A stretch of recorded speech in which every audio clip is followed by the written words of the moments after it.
I work as a waitress at one of the most expensive restaurants in New York City. Most nights I serve celebrities, CEOs, people who spend more on a single meal than I make in a week. I smile. I'm professional. I don't ask for autographs or make a scene. 3 months ago, I was working a double shift when Adrian Keller walked in.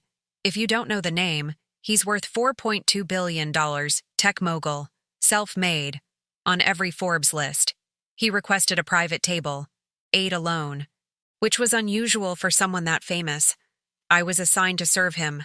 I brought water, took his order, stayed invisible the way good servers do.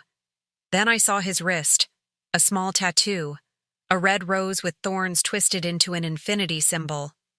My heart stopped.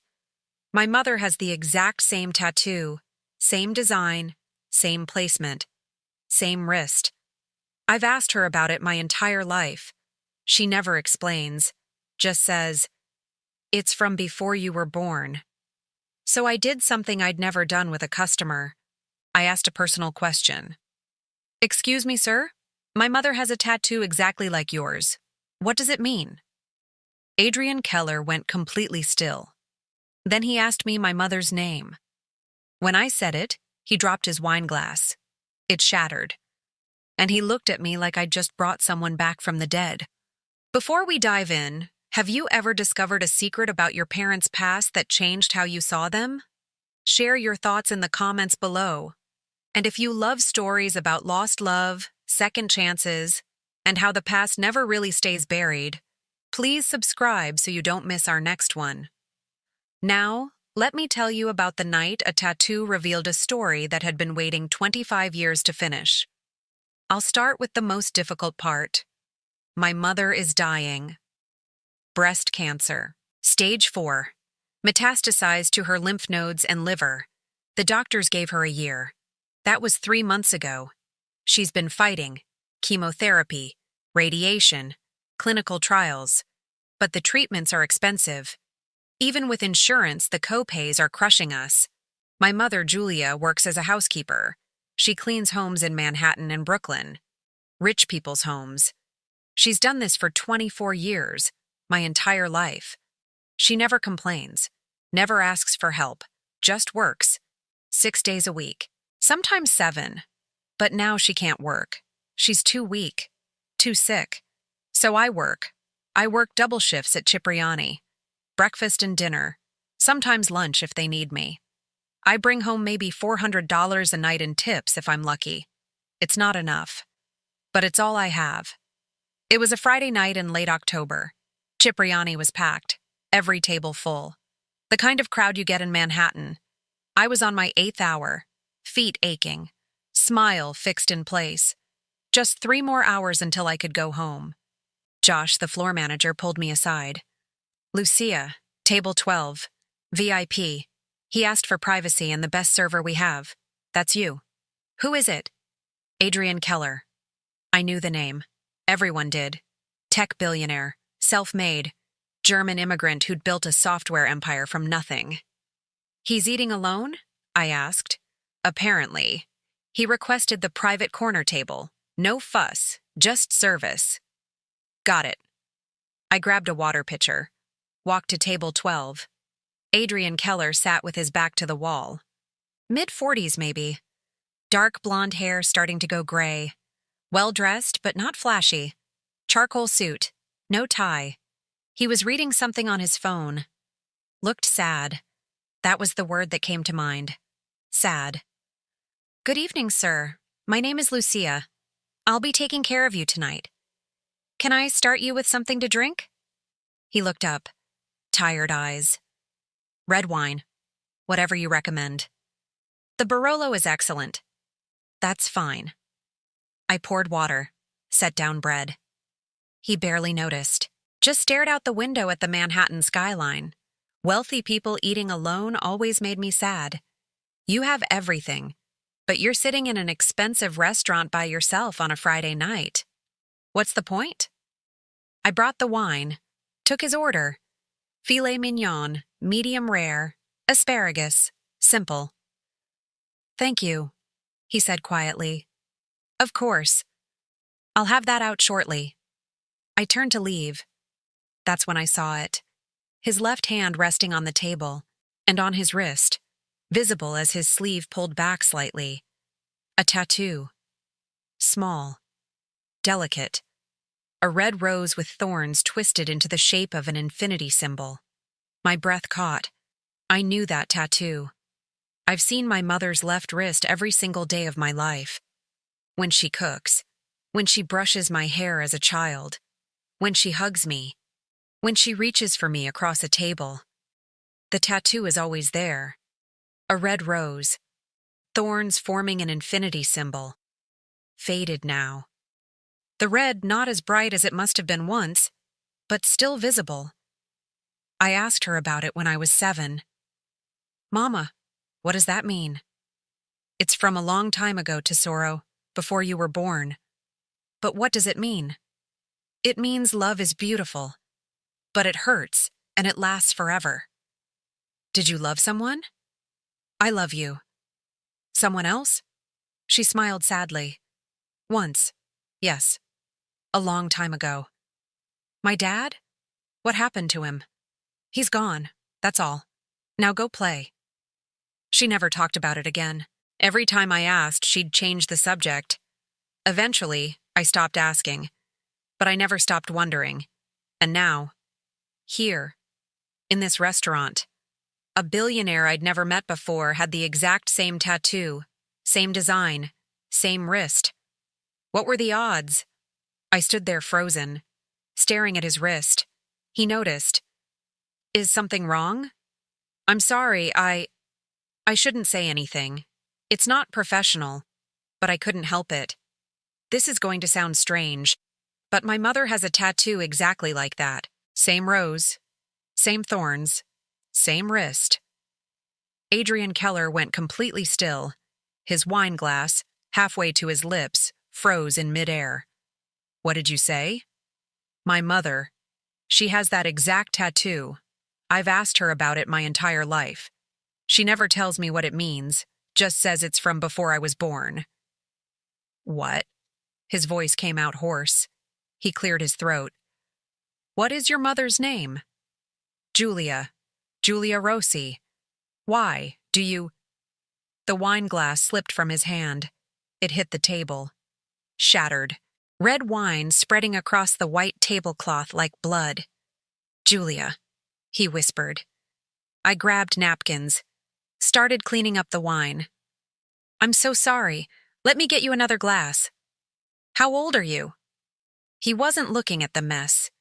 He was looking at me, staring like he was seeing a ghost. I'm 24. Sir, are you okay? 24. He was doing math in his head. Where is she? Where is Julia? She's in the hospital. She's sick. Sir, do you know my mother? He stood up abruptly, pulled out his wallet, threw down $500 bills on the table. I have to go, I'm sorry. Wait, your food? Keep the money. I have to go. And he left. Just like that. Out the door. Leaving me standing there with a shattered wine glass and $500 and absolutely no idea what had just happened. I texted my mother that night when I got home. 2 a.m. Me. Mama, do you know someone named Adrian Keller? No response. She was probably asleep. The medication made her sleep a lot. I Googled Adrian Keller on my phone. Dozens of articles, Forbes profiles, TechCrunch interviews, photos of him at conferences, galas, charity events, always alone. I noticed that. Never with a date. Never with a wife. The articles mentioned it too. Tech's most eligible bachelor. Why hasn't Adrian Keller settled down? One article from 5 years ago quoted him, I was in love once, a long time ago. It didn't work out. I've never found that again. I stared at the tattoo visible in one of the photos. The rose, the thorns, the infinity. What happened between him and my mother? The next morning, I went to the hospital. Saturday. Visiting hours started at 10 a.m. My mother was in room 407, 4th floor, oncology wing. She was awake, sitting up in bed, bald from chemotherapy, thin, an IV in her arm, but she smiled when she saw me. "Tesoro, you didn't have to come so early. I always come on Saturdays, Mama." I kissed her forehead, sat in the chair next to her bed. "How are you feeling?" "Tired, but okay. The new medication helps with the nausea." "That's good." We talked about small things, her treatment, the nurses, the terrible hospital food. Then I said, as casually as I could, "Mama, do you know someone named Adrian Keller?" She went very still. "Why do you ask that name?" "He came into the restaurant last night. He has a tattoo, on his wrist, exactly like yours." The color drained from her face. "Adrian was there, at your restaurant?" "You do know him. He is famous, you know." "Lucia, where is he now?" "I don't know. He left. He saw me, asked your name, and when I said Julia Rossi, he left." "Mama, who is he?" She was crying, tears streaming down her face. "He found me. After all these years, he found me."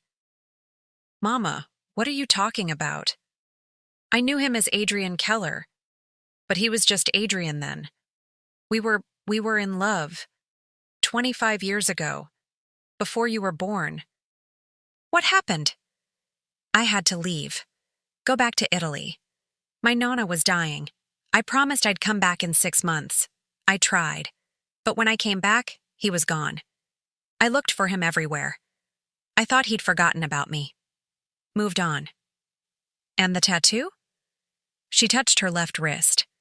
The faded rose. "We got them together, the week before I left. He said, 'Even when we're apart, we'll have this. Proof that we existed, that what we had was real.'" "Mama." I didn't know what to say. "I need to see him." "Lucia, please." "I don't have his number. I don't know how to reach him." "You mentioned he is famous now. There must be a way. Please, Tesoro. I don't have much time left. I need to see him. I need him to know I never forgot."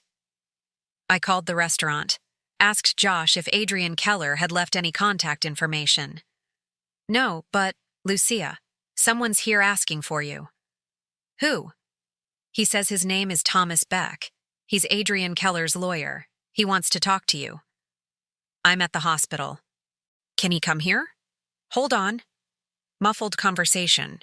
Then, "He says he'll be there in 30 minutes. Thomas Beck arrived exactly 30 minutes later. 50s. Gray suit, kind face. He introduced himself to me in the hospital cafeteria. "Ms. Rossi, I represent Adrian Keller. He asked me to find you, to ask about your mother. Is he okay? He seemed upset when he left last night. He's been upset for 25 years. Last night was the first time he had hope." Thomas pulled out a tablet. "Can you tell me about your mother? Her full name, her medical condition, everything." I told him. "Julia Rossi, 48 years old. Breast cancer, stage 4. Mount Sinai Hospital, room 407. Prognosis, less than a year." Thomas typed notes. "And you said she knows Adrian." "She says they were in love, 25 years ago. She had to go back to Italy. When she returned, he was gone. She thought he'd moved on. He didn't move on. He spent 5 years looking for her. Nothing. He thought she'd stayed in Italy, that she'd chosen to stay with her family. They both thought the other gave up." "Exactly." Thomas closed the tablet. "Adrian wants to see her. With your permission. She wants to see him too." "When?" "Now. Today. As soon as possible. She's dying, Mr. Beck. She doesn't have time to wait." "Understood. I'll bring him this afternoon." 3 hours later, there was a knock on the door of room 407. I opened it. Adrian Keller stood there. Same charcoal suit from last night, but his face looked different, older, more tired, nervous. "Is she?" "She's awake. She knows you're coming. But Mr. Keller? Adrian, please." "Adrian. She's very sick. She looks different than you remember. The chemo. I don't care. I just need to see her. I stepped aside. He walked past me into the room. And there was my mother, sitting up in bed, bald, thin, IV in her arm. But when she saw him, her face lit up. 25 years melted away. For a moment, she looked young again. Adrian? Julia. He crossed the room, sat in the chair next to her bed, took her hand, running his fingers over her rose tattoo. They both stared at each other, not speaking, just looking. Then they both started crying. I sat in the hallway outside room 407 for 2 hours. Through the door, I could hear muffled voices, sometimes crying, sometimes silence, sometimes what sounded like laughter through tears. What were they talking about? I checked my phone, scrolled through social media without really seeing anything, tried to give them privacy, tried not to listen, but I was dying to know. Finally, after exactly 2 hours and 7 minutes, the door opened. Adrian stepped out. His face was pale, eyes swollen and red. He looked like someone had just told him the world was ending. Is she okay? I stood up quickly. Is my mother... She's fine. She's... He stopped, looked at me, and something in his expression made my stomach drop. He was staring at me, really staring, like he'd never seen me before. Adrian, what's wrong? Lucia, I need to talk to you, right now. Can we go somewhere private? Sure. The cafeteria? Yes, that works. We walked to the cafeteria in complete silence. The kind of silence that makes your heart pound. Something had happened in that room. Something big. We bought coffee neither of us would drink. Sat at a corner table under flickering fluorescent lights. Adrian couldn't stop staring at me. His hands were shaking. You're scaring me, I said. What did my mother tell you? Lucia. His voice was hoarse. When is your birthday? What? Your birthday? When is it? March 15th. Why? What year? 2000. Adrian, what's going on? He closed his eyes, took a deep breath. When he opened them again, there were tears. Your mother just told me something. Something she's kept hidden for 24 years. My stomach twisted. What? When she went to Italy in 1999, she didn't know she was pregnant. She found out about a month after she arrived, in August. The world seemed to tilt. Pregnant. With you. She was pregnant with you. I couldn't speak, couldn't breathe. She came back to New York in January 2000, 7 months pregnant. She went to my old apartment. I was gone. Moved in December. She looked for me for 2 weeks. She couldn't find me. And then... His voice broke. March 15th, 2000. You were born. At this hospital, and she was completely alone. Are you saying... I couldn't finish the sentence. I'm saying we think I'm your father. The cafeteria disappeared. Everything disappeared except his words echoing in my head. We think I'm your father. No. I shook my head. No. My mother said my father was someone from Italy. She said that because she couldn't find me. She thought I'd moved on. She thought I'd forgotten her. But I was here, Lucia, in New York, for 24 years. Looking for her. Looking for both of you. I just didn't know you existed. You didn't know about me. I had no idea. If I had known, if I had found her when she came back, everything would have been different. I stood up abruptly. The chair scraped loudly against the floor. I need to talk to my mother. Lucia, I need to hear this from her. Right now. I walked back into room 407 slowly. My mother was sitting up in bed, waiting. She saw my face and her eyes filled with tears. He told you, she said quietly. I pulled the chair close to her bed, sat down. Yeah, he told me. Are you angry? I thought about it. Was I angry? I was something, hurt, confused, overwhelmed. I don't know what I am, I said honestly. Tell me everything. From the beginning. I need to understand. So she told me. All of it. About meeting Adrian in 1999, about falling in love, about having to leave for Italy when Nona had her stroke. I found out I was pregnant about a month after I got there. I was 6 weeks along. Why didn't you tell him? I wanted to, but international calls were so expensive. I tried to write letters. I don't know if he ever got them. And Nona was so sick. I kept thinking, I'll tell him when I get back. I'll tell him in person. But when you came back, he was gone. I was 7 months pregnant. I went to his apartment. The landlord said he'd moved in December. No forwarding address. Phone disconnected. And you looked for him. For 2 weeks, I went everywhere, asked everyone who knew him. Nobody knew where he'd gone. And I was 7 months pregnant, Lucia. Huge, exhausted, alone. And after 2 weeks, I gave up. I told myself if he'd wanted to find me, he would have. That maybe he'd met someone else. That I needed to focus on you. I was staying at a friend's place and then got an apartment in another neighborhood. I was quiet for a long time. Processing. I'm so sorry, Tesoro. I reached for her hand. I'm not angry at you, Mama. I'm just sad. For all of us. For all the years we lost. You're not angry? How can I be angry? You were 23, alone, pregnant, scared. You did the best you could with what you had. And you gave me a good life.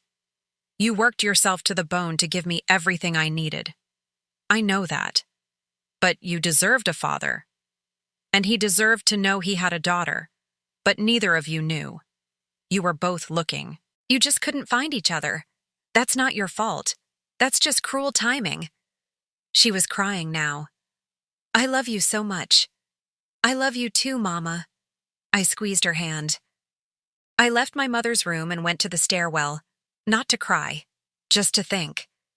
Adrian found me there 20 minutes later. Can I join you? He asked. Sure.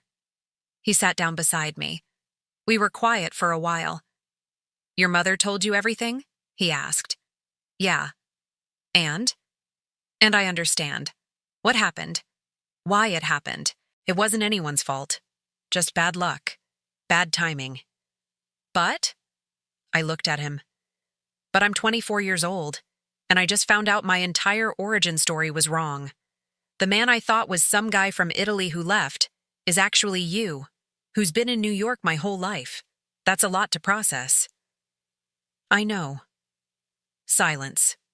Then I asked the question I needed to ask. Why did you move? In December 1999, right before she came back. What happened? Adrian leaned forward, elbows on his knees. I got a job offer, a startup. They needed a programmer. It was in Midtown. Better pay than construction. Real pay. Enough to save money. I took it immediately because I thought, his voice cracked. I thought if I could save enough money, I could go to Italy, find Julia, bring her back, or stay there with her, whatever she wanted. So you moved closer to work? Yes, and I was working crazy hours, 16, 18 hours a day, because I wanted to save as much as possible. I changed my phone number because the old one was a landline in the apartment I left. I got a cell phone. They were just becoming affordable. I gave the landlord my new number. He said he'd pass it along if anyone asked. He never did. Mom said she asked him. He said you didn't leave a forwarding address. He was 89 years old. He probably forgot. Adrian rubbed his face. I left in early December. Started the new job December 15th. Your mother came back. January 10th. She remembers the exact date. I missed her by 1 month. 1 month, Lucia. If I'd waited just a little longer, if the landlord had remembered to give her my number, you would have known about me. I would have been there. For everything.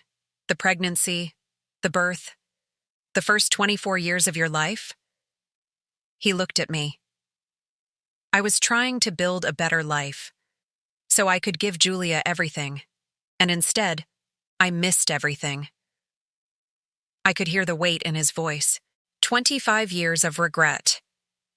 You didn't know, I said quietly. No. But I should have left better information. Should have tried harder to stay in touch. Should have... He stopped. I've spent 25 years thinking about what I should have done differently.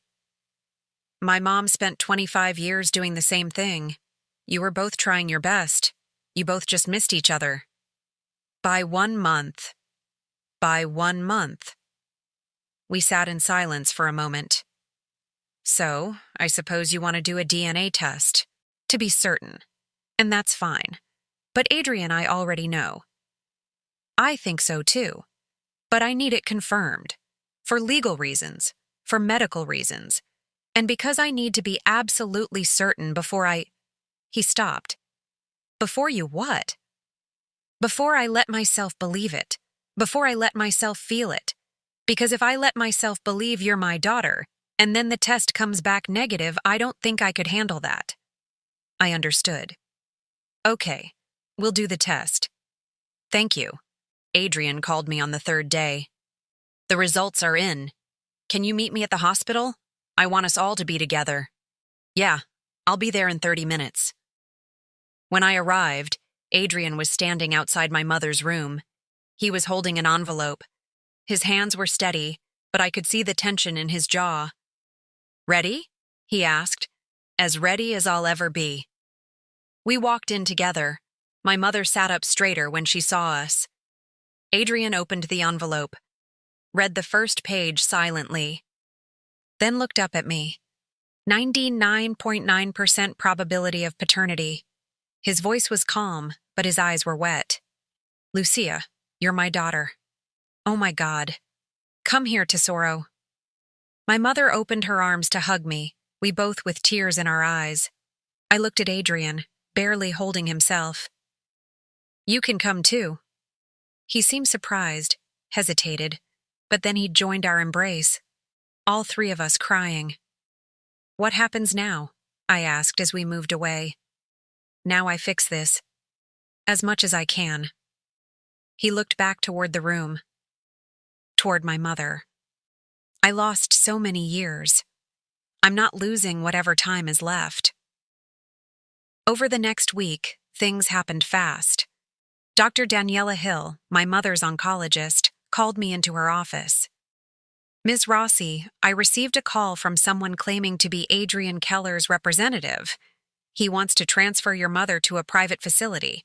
Unlimited budget. Access to experimental treatments. Is this legitimate? Yes. He's an old friend of my mother's. An old friend with $4 billion. Dr. Hill smiled. Lucia, I have to ask, is your mother comfortable with this? It's very generous, but it's also a lot. She's comfortable. He wants to help, and we need help. Then I'll coordinate the transfer. There's a clinical trial at Sloan Kettering, very promising. Immunotherapy, but it's expensive, not covered by insurance. If Mr. Keller is willing to pay, he is. Then let's do it. My mother was transferred to Memorial Sloan Kettering 2 days later. Private room, private nurses, the best oncologists in the country. Adrian paid for everything. He also paid off her medical debt. All of it. $140,000 in bills from the past 3 months. Gone. He paid my rent for a year. Told me to quit the restaurant. Focus on school. I'd dropped out of NYU when my mother got sick. Couldn't afford tuition and her medical bills. Go back, he said. Finish your degree. Your mother wants that for you. I can't accept this. It's too much. It's not too much. It's 24 years too late. I watched them together over the following weeks. Adrian visited every day, sometimes twice a day. He'd sit with her for hours, holding her hand, talking, laughing, crying. They told each other everything, the 25 years they'd missed. Adrian told her about building his company, the long hours, the loneliness, how he'd never married because no one ever felt like her. Julia told him about raising me, the struggle, the fear. We were in the same city for 25 years, and we never crossed paths. Until now. Until Lucia. They both looked at me. I was sitting in the corner, pretending to read. She saved us, Julia said. Our daughter saved us. The immunotherapy worked. Not perfectly. Not a cure. But after 3 months, Dr. Hill had news. The tumors are shrinking, not gone, but significantly smaller. We're calling this a remission. Mom cried. So did I. So did Adrian. How long? Mom asked. I can't promise anything, but with continued treatment, you could have years. Not months. Years. Years. She looked at Adrian. We have years. We have whatever time you'll give me, he said. 6 months after that night in the restaurant, Adrian proposed. Not in a fancy restaurant, not with a big production, just in her hospital room, on a quiet Tuesday afternoon. I should have asked you 25 years ago, he said. I should have put a ring on your finger and never let you get on that plane to Italy. But I was young, and stupid, and scared. I'm not scared anymore. Julia Rossi, will you marry me? She said yes. They got married a month later. Small ceremony. Just me, Thomas Beck, Dr. Hill, and a few nurses who'd cared for Julia. She wore a simple white dress. Adrian wore a suit. They stood in the hospital chapel and promised forever. This time they meant it. 2 years later. My mother is still alive. The cancer is still there. But stable. Managed. She goes to Sloan Kettering once a month for treatment. The rest of the time, she lives. She and Adrian bought a house in Connecticut. On the water. She always wanted to live near the ocean. They travel when she's feeling strong. Italy, Germany, places they'd left behind decades ago. I finished my degree at NYU, graduated last spring. I work now at a book publisher. Last week, I had dinner at their house in Connecticut. We sat on the porch, watching the sun set over the water, drinking wine, talking about nothing important. At one point, I noticed my mother and Adrian holding hands, both of them, left hands intertwined. The tattoos were visible. 2 roses, 2 sets of thorns, 2 infinity symbols. Faded now, 27 years old, but still there. Do you ever regret it? I asked. The tattoo. I know there used to be some discrimination, Adrian answered first. I don't regret the tattoo. It was the only thing that kept me believing she was real, that what we had wasn't just a dream. I kept mine for the same reason, Julia said. I thought about covering it, or removing it, but I couldn't. It was all I had left of him. And now? I asked. Now it's a reminder, Adrian said, that love doesn't die, even when you think it's gone. Even when 25 years pass, it waits. L'amore è bello ma fa male, Julia said softly. Ed è per sempre. Love is beautiful, but it hurts, and it's forever. Forever, Adrian agreed.